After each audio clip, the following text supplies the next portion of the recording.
সকালে নওগাঁ জেনারেল হাসপাতালে আকস্মিক পরিদর্শনে যান স্বাস্থ্যমন্ত্রী সরদার মোহাম্মদ সাখাওয়াত হোসেন। হাসপাতালের বিভিন্ন ইউনিট ঘুরে দেখেন এবং ভর্তি রোগীর সাথে কথা বলেন। পরে সাংবাদিকদের করা বিভিন্ন প্রশ্নের উত্তর দেন। এ সময় স্বাস্থ্য খাতের উন্নয়নে বর্তমান সরকারের নানামুখী পরিকল্পনা তুলে ধরে তিনি বলেন, আমাদের মাননীয় প্রধানমন্ত্রী সবার জন্য সুস্বাস্থ্য নিশ্চিত করতে চাচ্ছেন।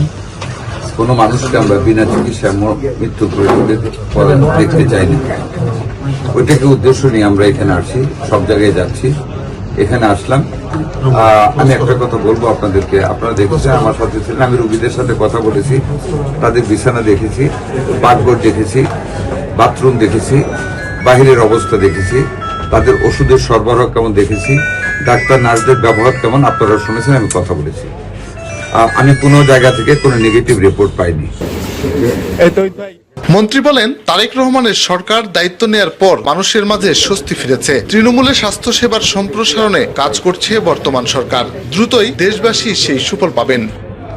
রোগীরা বলেছে আমরা দায়িত্ব নেওয়ার পরে তারা ভালো সেবা পাচ্ছে, ওষুধ পাচ্ছে, ডাক্তার নার্সদের ব্যবহার ভালো, খাবার দাবার ভালো। তবে 250 শয্যার হাসপাতাল 100 শয্যার খাবার পায়, কাজে 250 লোককে তারা দিতে পারবে না। এটা আমরা কেন্দ্রীয়ভাবে করতেছি যাতে বাড়ানো যায়। খাবারের মান উন্নত আরো করার জন্য আমরা 175 টাকা থেকে এটাকে 250 টাকায় উন্নীত করতে যাচ্ছি। ইনশাল্লাহ আমরা কিছুদিনের ভিতরে এটা করে ফেলবো। সিটের সংখ্যা বৃদ্ধি করা হবে, কোড নাম্বারটা চেঞ্জ করা হবে। 17 বছরে নতুন চিকিৎসক নিয়োগ হয়নি। সেই সংকট নিরসন ও প্রয়োজনীয় লোকবল বাড়ানোর আশ্বাস দিয়ে স্বাস্থ্যমন্ত্রী বলেন, আপনারাও কথা বলতে পারতেন। আজকে যেভাবে আমাকে প্রশ্ন করতে পারেন, আগে কিন্তু পারতেন না। আগে এমপি সাহেবরা এসে বসে দেখতেন, মন্ত্রী সাহেবরা আসতেন।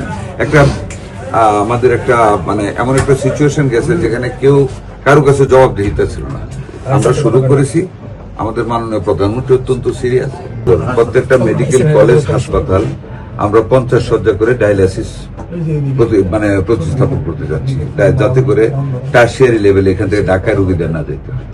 এখানেও এই হাসপাতালে 50টা ডায়ালিসিস মেশিন আসবে অতি সত্তর। আমরা টেন্ডার প্রসেস শুরু হয়ে গেছে।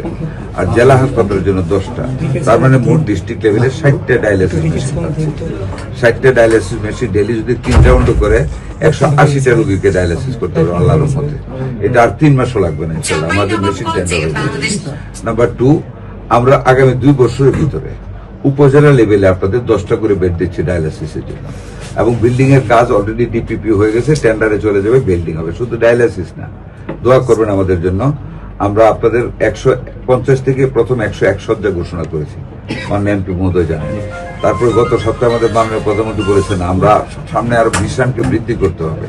50 বছরের চিন্তা করে করবো, ওইটাকে 151 সদস্য বিশিষ্ট করতেছি আমরা এখন নতুন ভাবে আবার ডিপিপি করে। এটা একেবারে টেন্ডার হয়ে যাবে।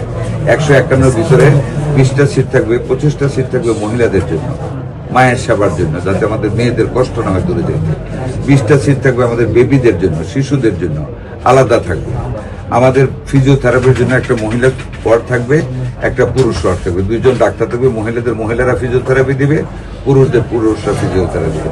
অত্যাধুনিক প্যাথোলজি ল্যাব তৈরি করা হবে, অত্যাধুনিক প্যাথোলজি দেওয়া হবে। আল্ট্রাসাউন্ড মেশিন থেকে সবকটা মেশিন দিয়ে এগুলিকে করা হবে। 9 তলা বিল্ডিং হবে, যেটা খালি জায়গায় হবে। আর যেটা আগে আছে যদি ফাউন্ডেশন থেকে ভার্টিক্যালি উপরে উঠবে। এইভাবে আমরা স্বাস্থ্য সেবাটাকে উপজেলা লেভেলে নিয়ে যাব।